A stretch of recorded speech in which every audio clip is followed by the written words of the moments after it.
This video was sponsored by BuyMote e-shopping. இது ஒரு mobile shopping app. இங்கே பார்த்தீங்கன்னா நமக்கு வீட்டுக்கு தேவையான நிறைய ப்ராடக்ட்லாம் கொடுத்துருப்பாங்க. அதை ஈஸியாக பர்ச்சேஸ் பண்ண முடியும்.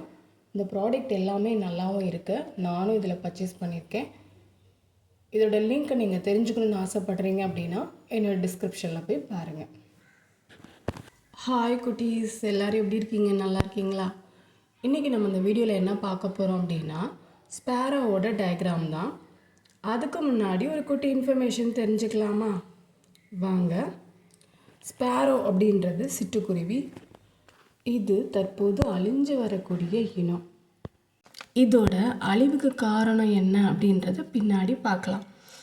இதோட உருவம் எப்படி இருக்கும் அப்படின்னா சிறியதாகவும், ஆண் குருவி தொண்டை பகுதி கருப்பு நிறத்துலையும் உடல் முழுவதும் அடற்பழுப்பாகவும் இருக்குமா. பெண் குருவி உடல் முழுவதும் மங்கிய பருப்பு நிறத்தில் இருக்குமா. சிட்டுக்குருவி கூடு கட்டி வாழும் பறவை இனம். கூடு கட்டும் காலங்களில் சத்தமிட்டு கொண்டே இருக்குமா. கூடு கட்டிய பின்பு 3 முதல் 6 முட்டைகள் வரை இடுமா. 14 நாள் அடைகாத்து 15வது நாள் குஞ்சு பொரிக்குமா. துருவ பகுதி தவிர மனிதன் வாழும் எல்லா இடங்களையும் இது வாழுமா.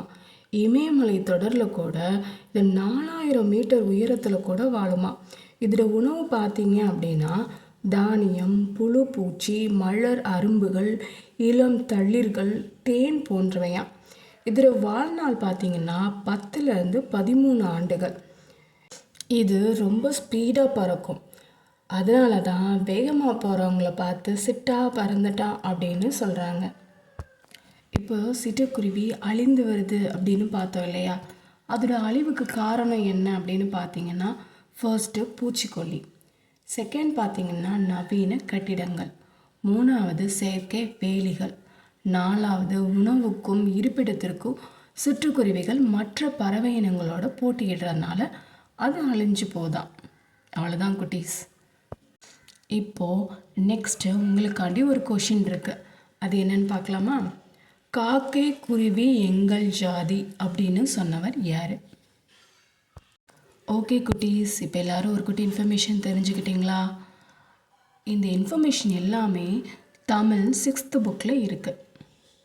போய் பாருங்கள். நெக்ஸ்ட்டு ஸ்பேரோவை எப்படி வரையலான்னு பார்க்கலாமா? வாங்க வீடியோக்குள்ளே போகலாம்.